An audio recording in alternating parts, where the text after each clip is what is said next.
Welcome to Hourglass Secrets. Tonight's story begins with a woman who believed she could outrun her past. But the past has a strange way of digging its way back to the surface, just like the body they found beneath her old floor.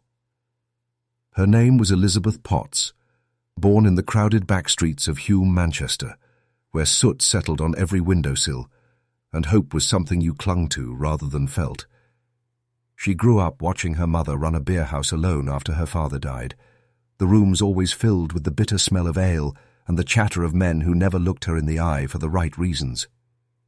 At 19, desperate for distance from the life pressing in around her, she married a machinist named Josiah Potts, a quiet, competent man who offered stability if not affection. And so, with a 1-year-old daughter in her arms, Elizabeth boarded a ship bound for New York. The crossing was cold, violent, and unforgiving. But she kept her fears to herself. The sea couldn't frighten her half as much as the memories she'd left behind in Manchester. People spoke of new beginnings, as though they were simple things. Elizabeth understood better. A new beginning only worked if your old life stayed buried. For a while, the American West seemed to let her breathe. The Potts family settled first in Milwaukee, then followed the expanding railroads into Utah, and finally into the raw, wind-cutting desert of Carlin, Nevada, a place where loneliness walked freely and nothing grew unless it was stubborn enough to survive. Josiah worked long, mechanical days. Elizabeth raised children. Their marriage was held together less by love and more by necessity, the way many frontier marriages were. But in 1887, something shifted, quietly, dangerously. Elizabeth traveled alone to California, telling neighbors she needed work. What she truly found there was Miles Fawcett, an English carpenter, with a steady voice and a gentleman's manners. He offered her something she hadn't felt in years, the sense that someone truly saw her. Whether it was loneliness, foolishness, desperation, or something darker, Elizabeth did something that would follow her to the grave. She married Miles, even though she was already married to Josiah. It was a choice stitched with panic. Almost immediately, she returned to Josiah in Nevada, trying to tuck the secret away like a loose thread no one would notice. But secrets rarely stay still. Miles, still in love or still hurt, no one ever knew which, followed her to Carlin, lodging in the Potts home and insisting he merely needed the company. By New Year's Day of 1888, Miles told a friend he planned to confront Elizabeth and demand repayment of money he'd lent her.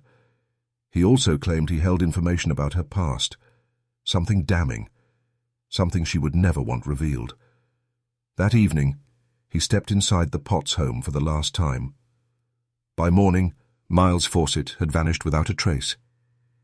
And months later, when the house changed hands, his mutilated remains would be discovered buried beneath the cellar floorboards, beneath Elizabeth's feet. Before we continue, hit subscribe and tell me, what state are you listening from? The morning after Miles Fawcett disappeared, the Potts home in Carlin felt unnaturally still. Josiah moved through the rooms with a dull heaviness, as if waiting for something he couldn't name. Elizabeth kept her eyes on her children and her hands busy, the way people do when they're trying not to think. But every so often, her gaze drifted to the doorway where Miles had last stood. She never said his name. Not once. Not even when neighbors casually asked if she'd seen him. Within days, whispers began to drift through the small desert town. Miles wasn't the sort of man to leave without telling someone. He had unfinished work, a freshly purchased ranch, and belongings neatly arranged in his room. But people disappear in frontier towns all the time, and rumors fade as quickly as dust on the wind, unless something keeps them alive. And something did. A friend of Miles, J.P. Linebarger, told the police he'd accompanied him to the Potts home that night. He left him there, expecting Miles to return the next morning. But Miles never emerged again. Linebarger mentioned almost as an afterthought that Miles had claimed he could force Elizabeth to repay her debt, because he knew things about her. He never explained what those things were. But the look in his eyes made it clear he believed Miles had leverage, dangerous leverage. When questioned, Josiah didn't hesitate. He said Miles had received a sudden message calling him away to another state. He claimed they all watched Miles pack a small bag, step out into the cold January night, and board a passing freight train. It was a story delivered too neatly, too quickly. And yet, without evidence, suspicion remained just that. Suspicion. Elizabeth, however, responded differently. When asked about Miles, she simply said, "I can't explain anything right now," and turned away.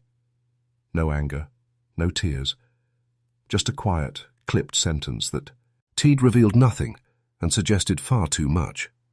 Within weeks, the Potts family left Carlin behind.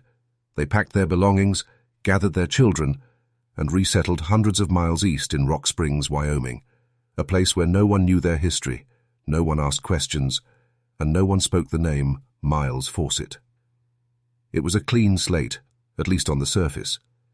But a clean slate is useless when the past has already started bleeding through the cracks. In Rock Springs, Elizabeth tried to build a sense of normality. Josiah found work, the children adjusted, and neighbors said the couple kept to themselves, neither friendly nor unfriendly. But something in Elizabeth's manner had hardened. She moved cautiously, as though living beside a fault line that could open beneath her at any time. And maybe she was right. Because back in Carlin, the Potts' old home had gained a new tenant, a man named George Brewer, who found the cellar cold even on the warmest days, and whose wife refused to step inside, claiming she felt a presence pressing against her chest. At first, he ignored her fears. Frontier houses creak, settle, and echo, but the cellar of the Potts' home was different. Even he could sense it. Something was wrong beneath that floor. Something waiting, something buried. And soon, it would be found. The winter of 1888 had left Carlin a skeletal town, winds sweeping through its streets like restless spirits. The railway line hummed in the distance, carrying men who never stayed long, and whose shadows passed briefly through the Potts' home. Elizabeth moved among her children quietly, her mind never settling, always returning to the moment Miles Fawcett had stepped across her threshold for the last time. Every creak of floorboard, every draft through the cracks, seemed to whisper questions she could not answer. In Rock Springs, Wyoming, the Potts family attempted a semblance of normality. The children laughed, chores were completed, and the town's life moved in its measured rhythm. Yet Elizabeth's hands were never still, her eyes never far from the doorway. Josiah tried to comfort her with quiet words and mechanical routines, but the shadow of Carlin lingered between them like a knife's edge. There were debts unpaid, secrets untold, and a name that could unravel everything at a single mention. Back in Carlin, the house they had abandoned had gained new occupants. George Brewer and his wife Amelia were practical folk, but the cellar of the Potts' home unnerved them from the start. Amelia, sensitive to things unseen, claimed the house felt heavy, as if it remembered old sorrows and hidden acts. The air in the lower rooms was different, a faint odor lingering that could not be explained. Small objects seemed to shift when no one was looking, and an instinctive unease settled over the couple, growing with each passing day. By mid-January 1889, the unease reached a breaking point. Amelia insisted that George examine the cellar floor. The boards resisted his first attempts, but a softer patch beneath suggested disturbance. Iron bar in hand, he prodded, but felt only emptiness. Yet intuition whispered that this was no ordinary settling of timber and earth. There was something buried, something left behind, and it demanded attention. George worked cautiously, removing layers of soil until a fragment of cloth appeared. Heart pounding, he called Amelia. Together, they unearthed the unmistakable outline of a human figure, the reality of which shattered any remaining illusion that the house was merely old or neglected. The gravity of discovery pressed upon them. Beneath the boards lay a secret no one could have anticipated. The stillness of the Potts' former home, which had once allowed them to live unobserved, now held a body that demanded justice. Authorities arrived swiftly. Constable George McIntosh secured the scene while the examining doctor confirmed the worst: severe trauma, partial dismemberment, and the unmistakable identification of Miles Fawcett. The house, silent for months, had finally spoken, revealing the violence hidden beneath its floors. Meanwhile, Elizabeth and Josiah were located in Wyoming. They were taken into custody without resistance, but their faces betrayed the tension of a secret finally surfacing. During transport back to Nevada, both were questioned. Josiah repeated his story. Miles had taken his own life after a confrontation regarding alleged misconduct, and in fear he had hidden the body. Elizabeth remained silent, neither confirming nor denying, her expression carefully composed. But silence can weigh heavier than words, especially when the past is eager to catch up. Every mile closer to Carlin was a mile closer to judgment, both legal and moral. The inquest that followed gathered every thread of testimony: J.P. Linebarger's account of Miles's final visit, the doctor's grim findings, the brewer's discovery, and the suspicious documents found among the pot's belongings. Each piece wove a story that was dark, tangled, and inescapable, leading inevitably to the courtroom where Elizabeth and Josiah would, to face the consequences of choices long buried. The trial of Elizabeth and Josiah Potts began on March 12, 1889, before the austere presence of Judge Bigelow. The courtroom in Carlin, modest yet crowded, was a chamber alive with expectation. The townspeople leaned forward on wooden benches, eyes fixed on the couple whose pasts were now laid bare, the weight of suspicion hanging as heavily as the morning fog over the Nevada rails. From the outset, Elizabeth's composure was striking. She entered quietly, her white gown pressed, her hands folded. There was no dramatic display of fear or desperation. Yet beneath her calm exterior, every glance, every subtle shift of her eyes hinted at the tension of a woman standing on the precipice, caught between accusation and survival. Josiah's presence contrasted sharply, his shoulders hunched, his gaze often fixed to the floor, as if the truth alone were too heavy to bear. The prosecution presented its case meticulously. J.P. Linebarger recounted the fateful evening when he accompanied Miles Fawcett to the Potts residence, leaving him at Elizabeth's insistence. His voice was steady, but the implications were chilling. Miles had walked into that house and never walked out again. The jury listened, absorbing every inflection, every pause, knowing that one wrong detail could sway them entirely. The examining doctor took the stand next, describing with clinical precision the injuries sustained by Miles, the severity of trauma to the head, the evidence of partial dismemberment. Each detail etched a grim image that the audience could scarcely imagine. Murmurs ran through the room as the reality of the crime manifested not in words alone, but in the cold, undeniable facts of the body unearthed beneath the Potts' former cellar floor. Then came the testimony of George and Amelia Brewer, whose discovery had uncovered the truth the Potts family had sought to bury.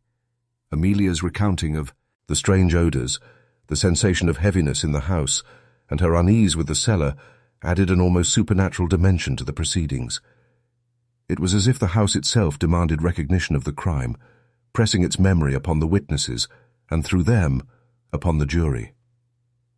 Elizabeth remained resolute throughout, never faltering, never pleading. When questioned, she spoke sparingly, insisting on her innocence, her voice quiet but firm. Josiah echoed his previous claim that Miles had died by his own hand, but offered little else. Defense counsel attempted to highlight inconsistencies: the delay in discovering the body, the uncertain authentication of documents, and the absence of direct witnesses connecting Elizabeth to the act. But the prosecution's narrative was cohesive, terrifyingly so, binding circumstance to circumstance with chilling logic.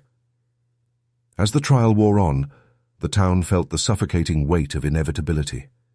Every witness, every piece of evidence, every fragment of testimony coalesced into a story that seemed impossible to escape. Elizabeth's insistence on her innocence, while steadfast, could not erase the horror of the cellar, the silence of the night, or the irrevocable truth of the jury's scrutiny. After deliberation, the verdict was delivered. guilty of murder in the first degree. The sentence, death by hanging, was pronounced, and the courtroom fell into a stunned, solemn silence.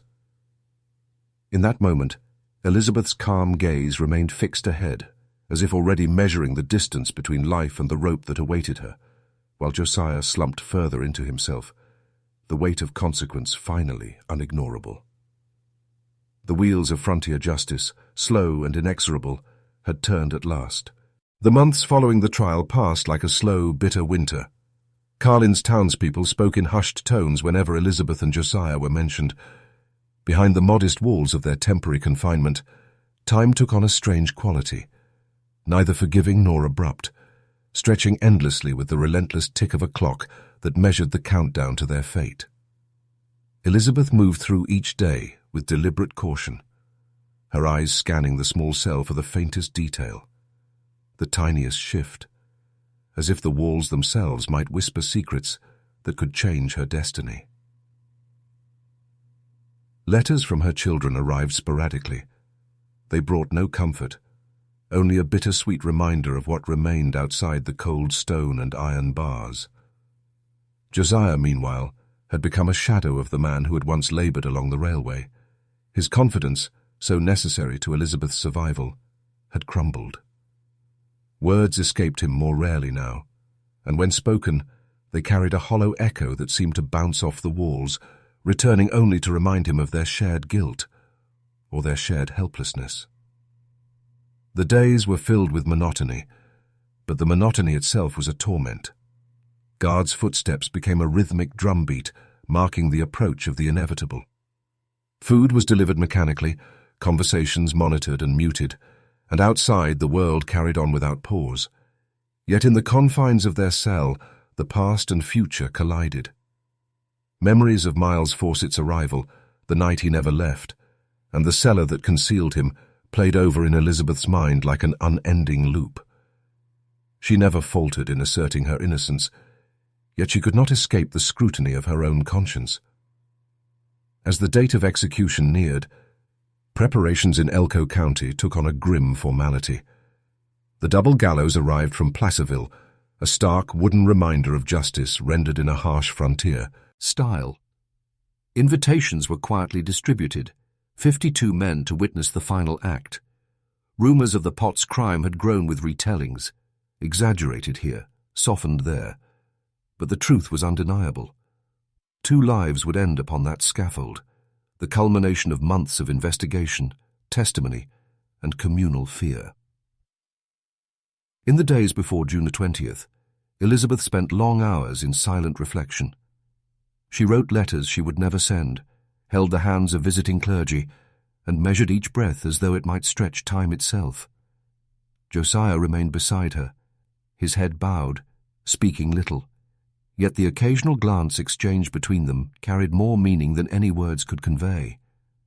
It was the quiet desperation of 2 people confronting mortality, bound together not only by marriage but by a shared secret, a secret that had survived scrutiny, whispers, and the relentless gaze of justice, until the end.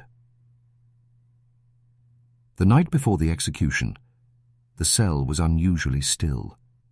Elizabeth lay awake, staring at the ceiling, counting shadows and imagining steps that might never come. Somewhere deep inside, a tension curled and tightened, a mixture of fear, defiance, and an almost unspoken hope that history might remember her differently than the jury had. For Josiah, sleep was impossible. He moved restlessly, as if rehearsing the motions of the coming day, silently bracing for the swing of the rope that would mark the last chapter of their lives. The dawn of June 20th arrived cold and unforgiving, the sky pale over the town of Elko. The gallows loomed in the square, a monument to law, to vengeance, and to a frontier justice that brooked no compromise. Every footstep of the arriving witnesses, every movement of the Potts, was measured against the silent, awaiting scaffold. It was the moment when history, judgment, and human fragility would converge. The sun had barely risen over Elko on June 20th, 1890, casting long shadows across the courthouse square, where the double gallows stood like a dark monument to law and finality. Townsfolk gathered quietly, their breaths visible in the cold morning air. 52 men were present, yet an eerie stillness pervaded the scene, broken only by the faint creak of timber and the occasional rustle of clothing. The Potts couple emerged from their cells, Elizabeth in her white gown, calm and composed, and Josiah, pale and tense, his eyes tracing the assembled crowd as if seeking reprieve that would never come. Every step towards the scaffold was measured, deliberate. Elizabeth's hands were folded in front of her, her gaze steady but distant, as though already observing herself from beyond the scaffold's shadow. Josiah's shoulders sagged under the weight of inevitability. The rope swung gently, a silent pendulum marking the final moments before lives that had been scrutinized, judged, and condemned would end in a single, irreversible act. The executioner performed his duties with grim professionalism. The noose was adjusted, knots positioned precisely. Elizabeth ascended the steps first, her movements deliberate, as if performing a ritual she had long imagined. Josiah followed shortly after, his expression a mixture of dread and resignation. As the trapdoor was released, time seemed to stretch, an agonizing moment suspended between the world they had known and the silence that awaited beyond. Josiah's fall was slow, his body writhing as the rope took its toll. Elizabeth's descent was equally terrifying in its suddenness. Her white gown was marked with the shock of blood, and the rope nearly tore her head from her shoulders. The crowd remained silent, caught between fascination and horror, as the reality of the frontier justice they had witnessed etched itself indelibly upon the Meekies, Maury of the town. Once the bodies were taken down, they were initially interred at Elko Cemetery. Later, with the relocation of the cemetery, Elizabeth and Josiah were moved to a common grave, a somber reminder that even in death they were inseparable, bound by crime, secrecy, and the inexorable passage of time. Elizabeth Potts remains the only woman ever legally executed in Nevada, a chilling testament to the reach of justice in an era defined by frontier law and human fallibility. The case lingered in public imagination long after the ropes had swung. Questions persisted. Had all evidence been thoroughly examined? Could Elizabeth truly have been innocent, caught in a web woven by circumstance and desperation? Her bigamous marriage to Miles Fawcett, concealed until after the execution, only added layers to a narrative already steeped in scandal and intrigue. Journalists would later romanticize the tragedy, casting it as a tale of passion, betrayal, and inevitable justice. But the reality remained darker, more complex, and profoundly human. For generations, the Potts case has fascinated historians and true crime enthusiasts alike, not merely for its grisly conclusion, but for the glimpse it offers into life on the American frontier, the struggles, the secrets, and the choices that could push ordinary people into extraordinary, often tragic, circumstances. Elizabeth's story endures as a reminder of justice's cold impartiality and the haunting shadows cast by secrets that can never be fully buried. In the quiet of Elko County, where the wind still whispers through the empty streets, the echoes of that execution linger, a dark, silent testament to the frailty of life, the weight of law, and the haunting presence of hourglass secrets that slip inexorably through time.